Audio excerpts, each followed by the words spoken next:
Welcome back to Schoolhouse Cracked. With me, as always, is Mr. Brett Derrickson. And with me is my good friend and colleague, Dr. Motor Chandler of the university system here in Colorado Springs. And so, welcome to the Sports Edition. And so, we are right in the beginning of July, and we know nationwide a lot of our fall sports are beginning for our student athletes. And for those students who are participating in fall sports in our schools, they're also, for the most part, participating in some private sports during the summer as well. And so, one of the things that Brett and I bonded over the years, we got to know each other by being administrators together and having a real passion for school improvement, building school culture and community, supporting teachers. But one of the things we found out in that process is we both had pretty substantial athletic backgrounds. Yep. And so that kind of informed today's episode. Some of the things we're seeing in public education athletics and how kind of our own experiences have informed the way in which we see those things. And so, Brett, your experience as an athlete goes back through high school and college. Yeah, absolutely. And I don't. This is a good point for us to also mention to remind folks that we've also taught in international schools. Yes. And the caveat is that these international schools do have school athletics, but they have them in a different way than we do have here. And Marcus, this is a tough episode for me. I'm not going to lie. I've told people 1,000 times before, if it wasn't for athletics, I'm not sure I would have made it through school. If it wasn't for coaches and what coaches did in my life as kind of surrogate parenting, I just have a lot to say thank you to and a lot to value for in that regard. With that, I was a 3-sport athlete in high school. I played soccer, basketball, and baseball. And I did go on to play Division I college baseball before becoming injured. And truthfully, I was also a quite adept soccer player. You also played some of those traditional sports. Do you mind sharing those traditional sports and also what you do now? Yeah, so I came up through traditional sports very similarly, baseball and hockey, threw in some golf. The joke my parents always made in high school was I liked to swing clubs around, and so any sport with a club I played. So then going through college, I had the opportunity to actually pick up lacrosse in college and played for a lacrosse team at one of my colleges. Not because I knew lacrosse, but they needed somebody to take face-offs, and who better than a hockey player? I already knew how to hit. And so growing up playing those predominantly team sports through high school and college, and then getting out of college and realizing you really can't play anything other than beer league hockey as an adult or beer league softball, which wasn't competitive enough for me. So I got into ultra endurance sports, and so going on the last 11 years, I've been a fully sponsored, professionally sponsored ultra endurance athlete, running ultra marathons and Ironman distance races. And so shout out to one of my current sponsors, Castelli Cycling. Castelli Multi-Team is somebody I've been with now for 4 years. Absolutely love them, and something I'm still very passionate about. So, we obviously, that's one of the things we bonded over is our passion for athletics, both for personal improvement, but the way in which athletics plays out in our professional lives. Yeah, and I don't want your success as an ultra athlete to overshadow the fact that I did play men's league soccer for 20 years and ran on a treadmill today at the gym for nearly 30 minutes. But that athletic experience in childhood is still informing your day-to-day life choices. It is, and it's not a huge joke. A part of our introduction for today, which is important, is I am the athletic director at the school that I work at. And I do have 3 children that are very competitive athletes. I have a 15-year-old that is playing at a tournament in another state in a wooden bat league, quite an athlete. The amount of money and the amount of time that we spend on our 3 children is literally, it could be a full-time job, and is the bulk, bigger than our mortgage, is the bulk of the expenses in our household. This is simply to just say to the audience, we have a high level of value for what athletics does for the mind, the body, and the spirit of young people and of adults. With that being said, I got into education because I loved sports so much. I wanted to be a baseball coach. That was my dream. I learned to love what I could do as a teacher in college, and I ended up being a soccer coach for 15 years. But I remember telling my students, don't call me coach. I'm Mr. Derrickson here. There's been this tension for me since day one about what is the role of athletics in schools and how do we grab that positivity for culture, even for kids going to an event. Like, honestly, it's a great thing for my kids to go to a football game or a high school basketball game. Just be supportive as part of the community. Yes, it is. It is indeed. With that being said, I was sharing with Dr. Motor Chandler.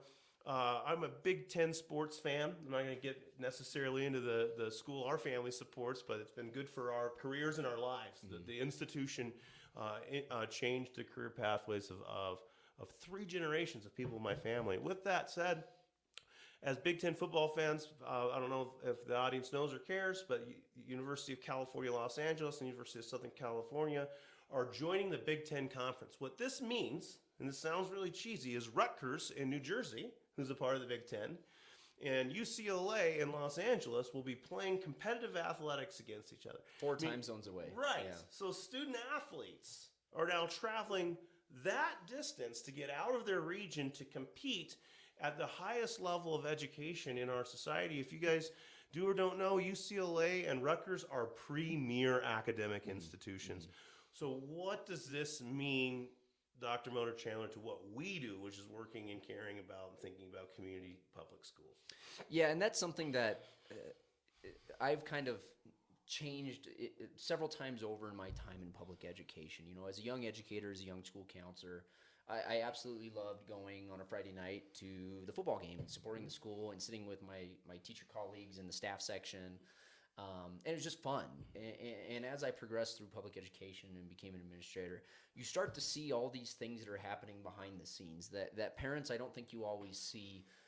You get to see your students' experience when they come home and tell you about practice. You get to see their experience when it's game day. But all the things the inner workings that happen behind the scenes to make that 8th grade JV basketball game happen at 7 p.m. on a Tuesday night in the middle of a school year, all those things. And so I've really become conflicted in my career, one in the way in which American culture spends time on athletics, the way we spend our resources, and how we ask educators to really, in an unspoken way, prioritize athletics over instruction.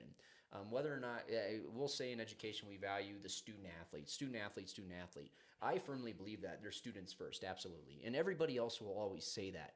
But then you look at some of the decisions made by your school leadership, and it becomes very evident, like your Big Ten example, that athletics are now trumping the academic experience. And when I was a university counselor and a college counselor for many years, I spent a large amount of time spending with student athletes who were really more focused on being recruited for athletics and academics, and their parents as well. And so I really became a little bit disheartened at the amount of time and resources and ask on our staff by prioritizing athletics. And so, and I know as an athletic director, most of that work is actually done by you. Yeah. And that's stuff that most folks don't see unless they sit in that chair. And as a veteran educator and a highly respected teacher and instructional leader, how your time is pulled to schedule a bus for the 6th grade C squad softball team, and how that takes an hour and a half out of your day when instructional leadership is actually your passion, your priority. Yeah, absolutely. It's 10 times worse than that. I don't even know how to explain. Sorry, I sugarcoated it. I'm just sorry to say that, folks. Again, and this goes back to several episodes before. This is a community issue. So I have spent the money to send my son to another state to play baseball. We have put in the time and the money, and now that he's in high school, I'm not going to pull back on athletics. It's what my children love. Mm-hmm. It brings out the best in them with their challenges and disappointment. It's a constant disappointment. Absolutely. And that's I value that. I value them having to overcome these difficult challenges, or to learn to work on something new, or to learn how to lead, or maybe not follow a peer poor leader. Yeah. That's easily identified. Make tough decisions. Yeah. With that being said, though, as a middle school leader, I don't spend a small amount of time. I spend an intense amount of time, and it doesn't matter if it's C squad softball or if it's varsity basketball in a middle school. I have to ask families to leave because they are shouting at the referees. I have to remind them that their kids are in the 7th grade and haven't fully physically developed, and that there is no actual pathway at my school to their professional career. I have to remind them of the data of who literally actually gets to play sports for money. And I also have to remind them of the academic consequences of playing collegiate sports. I come from a family of 4 boys. We all played college sports. It all made achieving our degrees More difficult. much more difficult. Just because of time outside of the classroom. That's And right. when you are outside of the classroom, that time doesn't necessarily mean you can be spending it on academic pursuits and studying. Oh, absolutely. And it's and so demanding at the collegiate level, which I recognize that I thought I was the most competitive, most desirable, most hardworking athlete I ever met before I went to college. Then I realized, A, I was not, and B, I didn't even like it as much as the university demanded of it. And Big now, fish, small pond to small fish, big pond. well, and when do you laugh and have fun when your roommate might be your best friend, but also the person that plays the same position as you, and you're actually having to defeat them? Right. You know, it's a system though that I don't want to get caught in that. It does absolutely trickle down into our schools. I'll just put it to you this way: All the way into developmental sports and elementary school level, which we've seen. Yes, I have conversations at our school district far too regularly about if we're going to hire coaches, or how we might get a coach as a teacher, or who we're going to play. We travel, in my school district, we travel from a minimum of 20 minutes up to an hour to play middle school athletics. Those schools have different school schedules than we do, which means very often a student misses 2 instructional periods 2 times a week to compete in an athletic event. Well, if that's your math class, you're losing out on significant instruction. You're missing 2/5 of your math instruction every week. Yes, and the teachers are the coaches. So So even if you are present, that coach may be coaching volleyball. that's right. And so if you're a football player, you're missing every Tuesday and Thursday in the afternoon for your games. But then your coach's volleyball games are on Monday and Wednesday. So when you are present in class, you have a substitute because your coach is gone for their away games. Folks, this is the heart of Schoolhouse Cracked. If you're not picking up on what we're putting down on the other episodes, this one's pretty easy to figure out. I've got a son that goes to a school that's blocked. He plays sports that compete at 4 p.m. He misses a blocked class, which happens So to like be 2 to 4 p.m. That's right. He misses geometry or biology 1 to 2 times a week. So does his teacher. What we're talking about is a significant academic gap. My son, this particular son that I'm speaking of, is an advanced math student that barely passed his math class because he made varsity baseball as a freshman and also played junior varsity. So he missed 4 days of school per week, missing every geometry class. Then when I go to ask for help or get him to advocate for himself, what does the teacher have to say other than, I need him in the classroom? So at the end of the day, we're doing this all across the country, from grade 6 through grade 12, and then we wonder why we're not outperforming everybody across the world. Well, and so that brings me to another point, Brett, is we've both worked internationally, and we've both spent a ton of time just traveling and observing educational institutions abroad. And my wife happens to be from Germany, and so in listening to her experiences and going back to Germany, and then working internationally as well, we had athletics, absolutely, but the philosophy around athletics was different. And so in my international school, we had all the traditional sports, but they started after school, and the games started after school, and you only played teams that were essentially within a 15-minute driving distance. And if you did have a big away thing, all those schools really had a similar philosophy. So they would organize like a 5-day competition in maybe another country or maybe another city, where all the schools from that region would come together and they would play all their games over 5 days. And so yes, you're missing a period of instructional time, but it's not every single week all the time. And so that would allow a school to make some instructional decisions for 4 days, perhaps, or that was organized over a holiday. And that the intent was student development, Yep. student character development, and Mhm. that the understanding was that we're not here to produce collegiate athletes, we're here to develop better students. And go further, that tournament was one time a season. It was a culminating event, and it was done in different cities or different countries for each sport the same weekend. Right. So what that meant is With a cultural component. So it wasn't non-academic. That's- The kids were still engaging in a cultural exchange and academic engagement. right. So it wasn't up to every individual teacher to figure out how every kid was going to achieve when they were even doing things that were in support of their school. The bigger issue here is what do families need to know about academic balance? What do they need to know about school choice? What do they need to be considering in making sure that their school itself is balanced? Would you be willing to share a little bit about that I think is enlightening and how this affects school funding, and then we'll go back and forth on how you handle this as a parent, because it's a tough issue. So, every state's funding formulas are different, but one of the things that again, kind of looking behind the curtain as I worked my way through education over 2 decades, is you start to see what I would say is an egregious misallocation of resources. In 2 different school districts, overseeing budgets and working directly with budgets, the athletic expenditure budget for the school year was the exact same or more than the instructional budget for that same school. Now, obviously, there's district organizational level funding sources that fund like a district level curriculum adoption, things like that. But the same can be said for athletics. There's also district level funding. And so as an athletic director, I know you're allocated a specific amount of money to spend in a fiscal year, in a school year. And so is the building principal to spend on instructional needs. And more often than not, those dollar amounts are either the same or athletics is actually more. And the thing I found to be really kind of a dirty little secret that drove me absolutely nuts was the allocation of money towards capital improvements.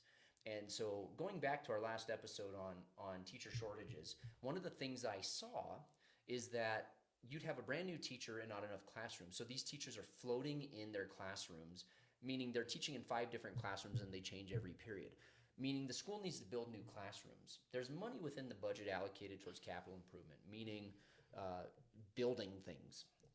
But ultimately, that same district or that same school will choose to spend that money on revamping a wrestling room or building a new basketball court. And that teacher who's floating in a classroom and moving to 5 different classrooms in a day and does that 2 years is ultimately the teacher that leaves. Mm-hmm. And you want to talk about an unintentional demonstration of values. How you allocate your resources in that way without ever actually saying anything tells that teacher that you prioritize athletics more than instruction. Oh, I'm just going to make a general statement that my father used to say, and this has a lot to do with my spiritual background, but you will be measured on how you spend your time, your talent, and your money. Yeah. And how you spend your money says a whole lot about what you value. I think time is more important than energy. So I'm walking with my wife past our kids' high school yesterday. We're talking like we were in our last episode about teacher recruitment and teacher retention. Well, my son's biology teacher is somebody he really adores. He adores her now. He did not adore her when she was the head softball coach because either he was gone for football or she was gone for softball. He went 6 blocked periods without being with his teacher, and then we're wondering why he's got a C, a low C, and barely passing his biology class.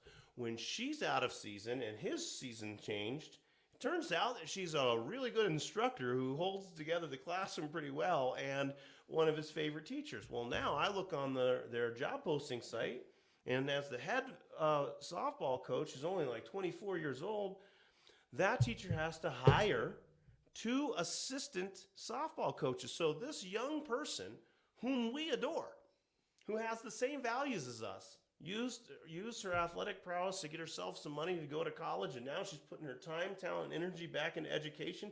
This is whom I love. I want to hold this person up in the light. Is now having to hire coaches, worried about how she's going to cover these bases, and what she's not getting to talk to people about over the summer is the curriculum. Yeah. Ultimately what I'm saying, Marcus, is what's driving decision making in our schools, and what are the consequences of of possibly misprioritizing this? I do want to reiterate again, this is not an episode trying to get the community to be anti-athletics in American public schools. That's not, in my opinion, we're the product of athletics having a positive influence on us as human beings.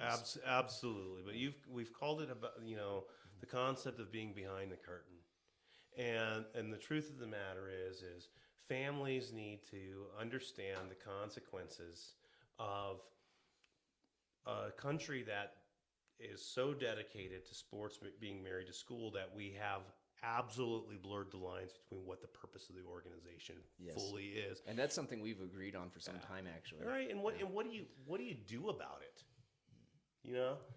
How did you have those conversations when you were talking with families who you knew that the student wasn't a first-class athlete, but they were a good varsity high school athlete, but you also saw their potential as somebody who could do something really cool with their education? How do you handle those conversations? How do you tell a family, hey, all this money you've been spending in club sports, maybe pushing your kid in the wrong direction or off path?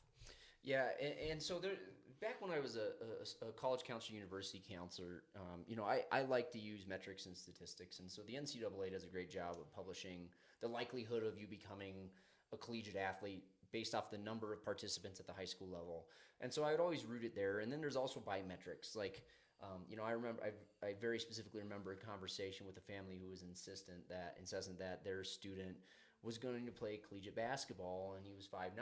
Now, can a 5'9" basketball player make it at a high level? Absolutely. Earl Boykins played for our Denver Nuggets, and he was a stud. And I think the guy was like 5'8", but he could bench press 320. So is it possible? Absolutely. But the NCAA will publish, and in March Madness they'll publish the average height of the teams in the Sweet 16 was like 6'6". Yeah. And so there's biometrics there that you can work with families. That's one thing. That's aside. But one of the things that was always important to me, and kind of goes back to our previous episode when we were talking about hiring and recruiting good teachers and hiring good character, is if I'm a parent, I want my kid to be playing for a coach who's going to coach them in life. Are they going to remember all the wins? Are the wins going to translate to anything transformative in their life? Maybe, maybe not. But the life lessons that come out of being on a team, suffering through adversity, overcoming challenges, putting in time and effort and training, those are the things that carry on in life, like you said, being on the treadmill today. And so one of the things that happens in public education, has happened for a long time and was still always infuriating to me, is you need an English teacher, right? You got to hire an English teacher. And you look at the applicant pool, and you've got 10 applicants, maybe you're going to interview 6, and you've got 2 great candidates, and you could hire either one of them. And what's the deciding factor? And I've worked in too many organizations where the deciding factor isn't character, isn't relationships, it's what do they coach? And I've seen positions created, instructional positions created, because we needed X varsity coach, and we want to hire X varsity coach, but we also need to give them a full-time position because ultimately their salary comes from being a teacher, not a coach. And so there's a fabricated position. Some elective position gets created so you can hire this coach. Yeah. And if that coach is somebody who prioritizes character and coaching students for life, I can live with that. If that's somebody who's coaching for wins and notoriety and being in the news and moving on to the next position, I can't live with that. Yeah, and so as a parent, and I know this is something you care about, as a parent, you want to look for those coaches that are going to coach those life skills in your kids, because statistically our kids are not going to be going to collegiate sports, but they are going to carry those lifelong lessons with them, and hence be in their 40s and running on the treadmill because of something they learned in 8th grade soccer. Yeah, and I'm going to just take that one step farther. What do you do? Okay, so that's what I have done. I've contacted the school and told them they're pulling out my kids too early. And going back to that teacher that I'm speaking about, in a block schedule or as an athletic director, I can just tell you, organizational logistics, they're complicated. Maybe we don't complicate them enough. We'll be like, hey, let them out for 7th period. Problem solved. Problem solved. 7th period. Right. No. Well, maybe actually 15 minutes of instruction with the teacher who's the coach is better than just Yeah. the clear break. Clarity for the assignment for the evening. Yeah. And then you go. Yeah. And they can stand together with the other teacher who's covering the class and being like, hey, Dr. Morchano's going to be covering your class. This is what our expectations are. Just want you guys to know we both have met, blah, blah, blah. The point is that what we're doing with sports right now is handicapping the teacher coach. Like going back to this biology teacher with my son. She's a quality biology teacher. She's probably the best candidate for the biology job. Having her as a former college softball player be the head softball coach as a young person is really good for the school. Pulling her out for every blocked class so their kids can get there an hour early for a competition when we don't need an hour to get properly warmed up is not good for the students or for the teacher if the primary purpose of the organization is teaching and learning. So there are things that you can do as a family. Say, hey, I don't understand why my student got pulled out of school at 2 o'clock for a 4 o'clock home game or for a 4 o'clock game in a nearby town. So it's our values. The schools reflect community values, Dr. Miller Chandler, and that's just that for me. That's a fact. And if we value our kids' education in addition with their extracurricular activities, whether that's band or choir or the clubs or other things. That's the reason why we're not mentioning band and choir in clubs is because they're either built into the school day or they're co-curricular. Yes. Yeah, they're built into the school day. The school athletics issue, families, ask yourself if you want your kid to have an A or if you want them to learn geometry. But Brett, you brought up a good point, and I hadn't even thought about it until you just said that. But this is something I've been deeply concerned about for some time, and I've seen it within our region, and I know this practice has existed in other states for quite a bit longer. But how athletics have become co-curricular. So folks at home that aren't in education, co-curricular means it's done during the school day. So extracurricular is what athletics have typically been. School day is over and you go and practice baseball. But athletics becoming co-curricular, and we've worked in organizations. I've worked in 3 organizations, public school organizations, where athletics have become embedded in the school day. So you will have, in a 7-period school day, 6 classes, and your 7th class is your sport, or your 7th class is weightlifting for your sport, and you do that year-round. And so something that I was always hesitant about and worried about is when you look at a school district or a school's graduation requirements, and you look at higher education admissions requirements, if you're really invested in athletics as a parent or as a student, your goal is probably to get them to college, right? But when you embed athletics into the school day that way, it often puts the uneducated student or the uneducated parent at risk of not meeting higher education requirements. So if I'm a 3-sport athlete, good for me, I'm highly involved in my school, but that means maybe 1 period a day out of 7, I'm in weightlifting for football, weightlifting for wrestling, and weightlifting for track, or I'm actually in a wrestling class year long at the expense of 3 years of a world language, or at the expense of taking a more comprehensive academic load. How do colleges admit students? I'm confident in saying I'm an expert in this. They look at a student's rigor of course load.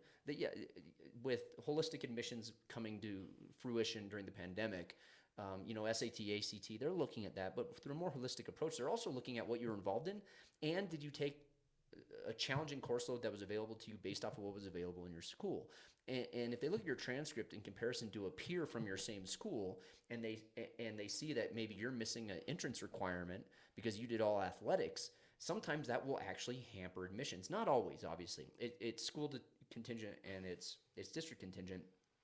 But what you're ultimately telling an academic institution, an institution of higher learning, is that you prioritize athletics over maybe taking your first advanced placement class, or maybe taking an art class and being more well-rounded. And so schools that are building that as a co-curricular activity, I feel, are actually putting students at risk of accomplishing the goal that they're trying to accomplish by making it co-curricular, which is getting into an institution of higher education. I'm not getting away from it. Folks, evaluate how you spend your time, your talent, and your money. It's not going to be the same for everyone. And unfortunately, in my opinion, and this does come from the international school experience, I don't think that competitive athletics competing against another school is actually open to enough students. There's 2 things going on. One is, like, to be a varsity athlete in the United States of America right now, you need to you have to lift weights, being It's complete a year-round endeavor. Absolutely. It's an unbelievable skill. I'm very proud of my children and what they've accomplished in athletics. With that being said, I have made it more difficult for my students who are also really good students who do need to put time and energy into their academics to be fulfilled.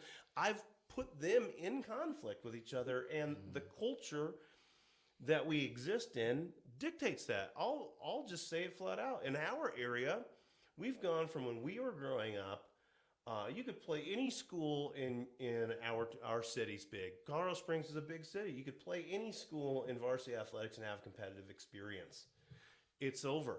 There's like 6 schools that have competitive programs now. Families are utilizing their mobility to get their kids into schools with athletic programs versus living in their neighborhood, Yeah.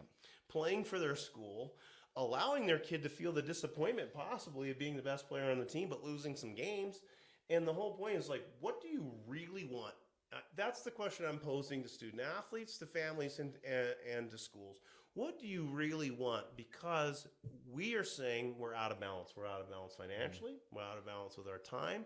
And going back to our other episodes, we're putting really good people, to go back to that biology teacher, we're putting her at a disadvantage for being highly successful in her big paycheck, is what we call it, being a teacher. In her actual career. Right.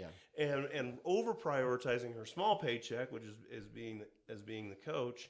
And at the end of the day, I'm asking the community and teachers and students and administrators to respond to what I'm saying clearly as a statement is, we've gone too far. When USC and UCLA are playing in the Big Ten for collegiate athletics, that's a reflection of a culture whereby I send kids all across the Pikes Peak region, keeping 6th graders and 7th graders from their math classes regularly or any class because they need to play in a sporting event.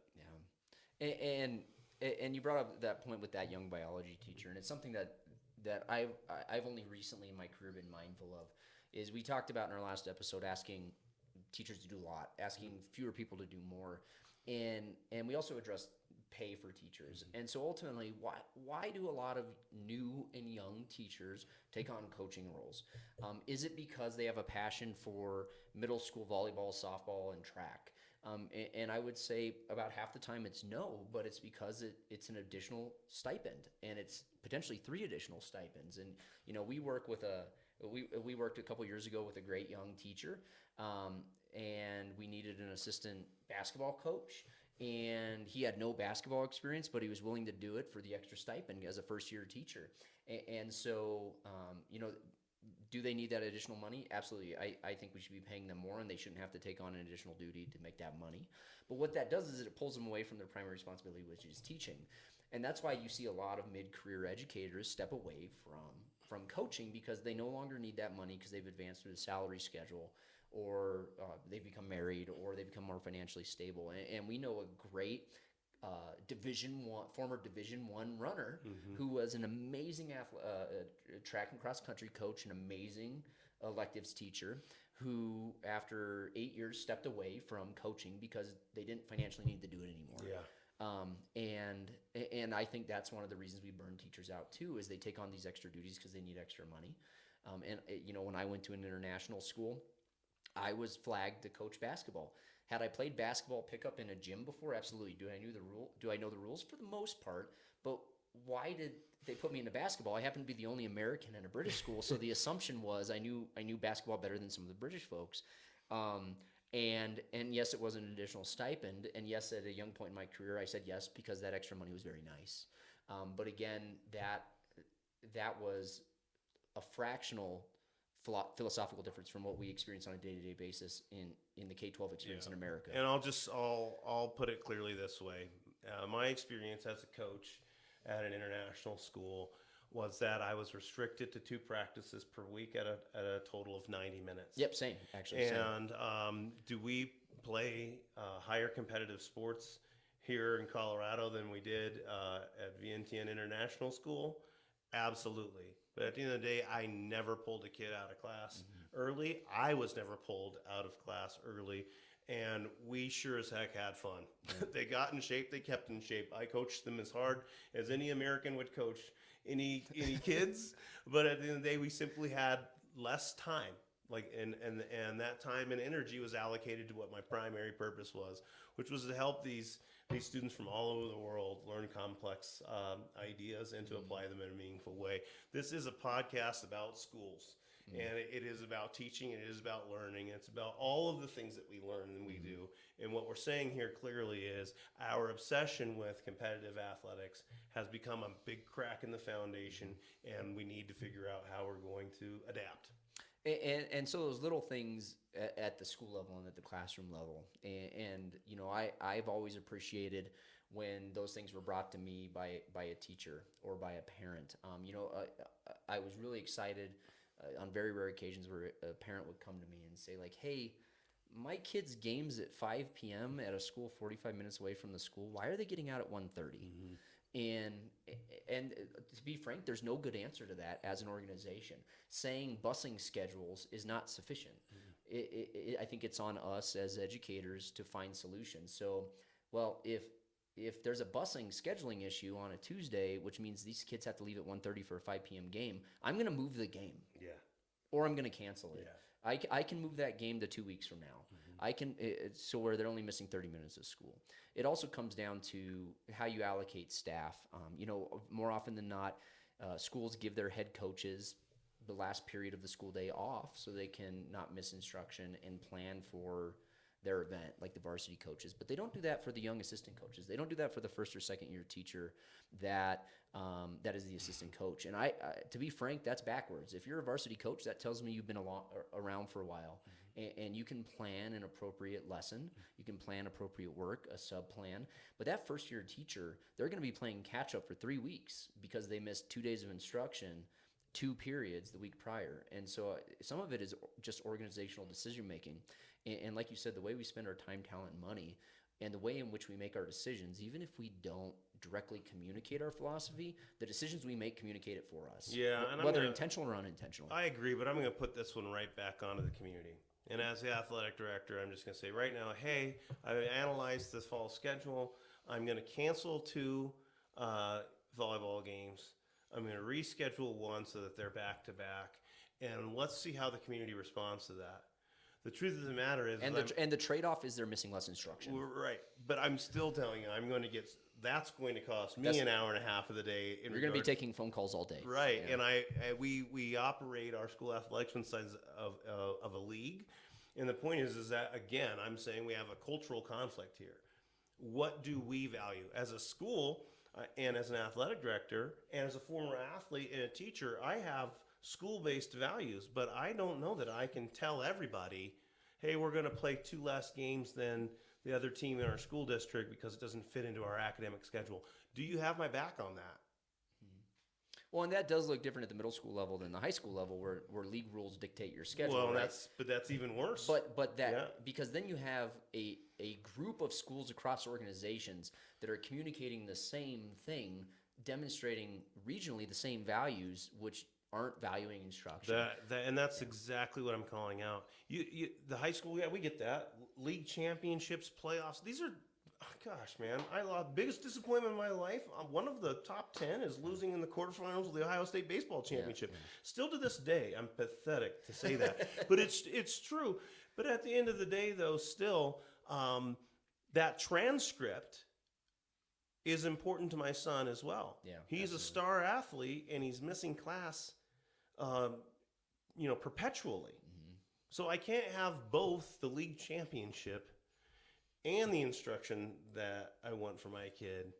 Somebody in the community has to decide where our value's at. This is a big crack. Well, it's not just somebody. I think it's a large group of stakeholders. Yeah. If I've got a kid missing so much of my class, if I'm a middle school science teacher or a high school math teacher, and I've noticed Johnny over the course of the entire first semester has missed 25% of my class, but it's all for school-sanctioned events.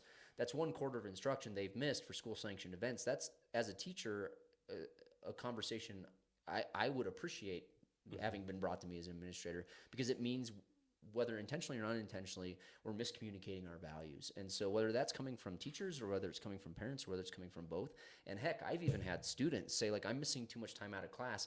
I have to stop doing I have to stop doing swimming because I miss too much class in the fall with volleyball, and I know I'm going to miss a lot of time in the spring with track. And whenever I saw a student make that decision, it's heartbreaking because they're making a decision to give up something they love, but ultimately they're making a decision to prioritize the thing that's going to progress them in their careers. And we as adults put them in that position. And so there needs to be, I agree, Brett, enough people asking enough challenging questions about how we're allocating our time and how that demonstrates our philosophy on education.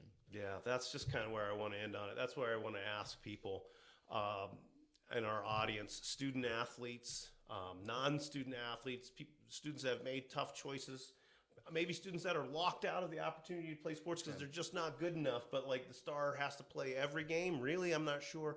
This is for families. This is for people who go to the football games on Friday night. This is for those of you guys that have AM radio stations that broadcast the football games on Friday night. This is for everybody who cares about their community. Schools are invaluable. They are cornerstones of our communities. This is an issue where we're saying we're out of balance and we're looking for your tough questions or your solutions. So as always, send us your thoughts, send us your experiences. This is something that's going to be coming up here in just a couple weeks as school gets set to resume. Send us your thoughts at schoolhousecracked@gmail.com. Find us on Facebook, like and subscribe on YouTube. Download other podcasts on any of the podcast applications. But let us know. This is a challenge, and this is one of the things that the community doesn't always see, and is something that Brett and I have struggled with for a very long time in our careers as athletes, but also committed educators. We've constantly had this kind of cognitive dissonance around what does it mean to be so upset with how we utilize and how we leverage athletics in the education system to the point where the priorities have swapped. And so this is an ongoing conversation that we've had for going on 6 years. And so we're very curious about your thoughts. Again, schoolhousecracked@gmail.com. Thank you for tuning in. This was the sports special. As always, with me is Mr. Brett Derrickson. Thank you, Dr. Moore Chandler. Appreciate being here with you. Thank you for tuning in to Schoolhouse Cracked. We'll see you next time.